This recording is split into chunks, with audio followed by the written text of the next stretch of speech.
There is another important thing which you'll need to learn from the MCQ point of view, that there is a term called as vital index. Vital index is equal to the natality divided by mortality into 100.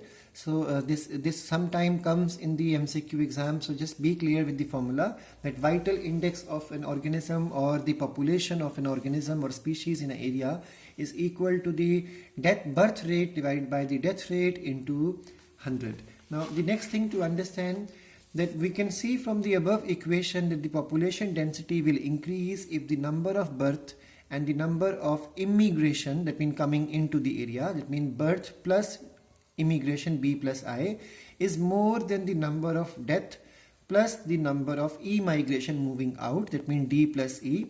Now under normal condition, under normal condition it is the B and D, that means natality and mortality, which influence the population to the maximum, but under special conditions these are going to affect the population density. So birth and immigration are responsible for adding on to the population density, and death and immigration are responsible for decreasing the population density. So under normal conditions, birth and death are the most important factors. So this may come in exam. Under normal conditions, birth and deaths are the most important factors which influence the population density. The other two factors, that means the migration out and migration into, that means immigration and immigration. Immigration will decrease and immigration will increase. So under the normal condition, birth and death are the two most parameters responsible for adding or decreasing to the population, and only in the special situations the other two factors assume importance only under the special conditions. The conditions could be for example, animals moving out of their natural habitat because they want to migrate for survival. Maybe the rain activity was less, grass availability is less in the grassland, so the animals migrate temporarily.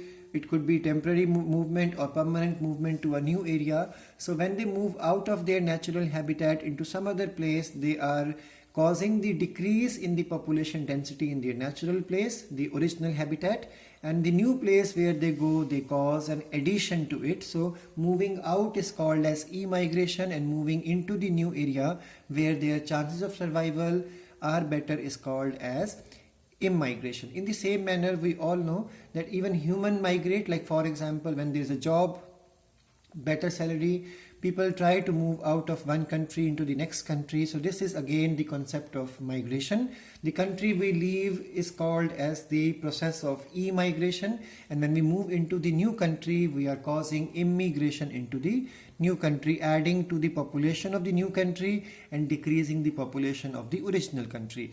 So now the next thing is, for instance, if a new habitat, so what are those special conditions? So when do immigration causes major change in the population density? So immigration and immigration are going to be working as important factors under special conditions, and those conditions are, for example, if a new colony is just being colonized, so in that case immigration may contribute more significantly to the population growth than the birth rate. So because it is obvious, the number of individuals moving on into the new area will contribute to the population more, because reproduction will not start suddenly that easily and quickly. So it is going to take some time for the animals that are migrating to settle down. So that means birth rate will not play an important role in such situations. It is the number of individuals migrating which will control the population, and definitely the area where the animal is living, that area is going to have a negative population density, and then there is, because of immigration, there is a change in the population density of the original area. There is no death rate there. There is no significant contribution of death rate in this case.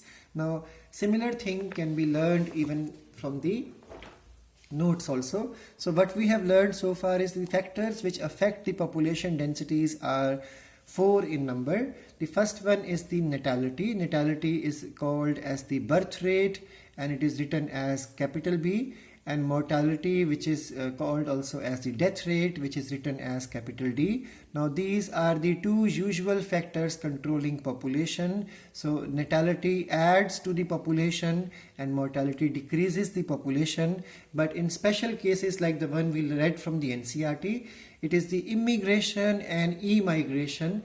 Immigration is written as capital I, immigration as capital E. So immigration is responsible for increase in the population in the new area, and because the animal is migrating, e-migration out of the original land is responsible for decrease in the population density. So the formula comes out to be NT plus 1 is equal to NT plus the sum of the adding activities and sum of the decreasing activity minus both of them.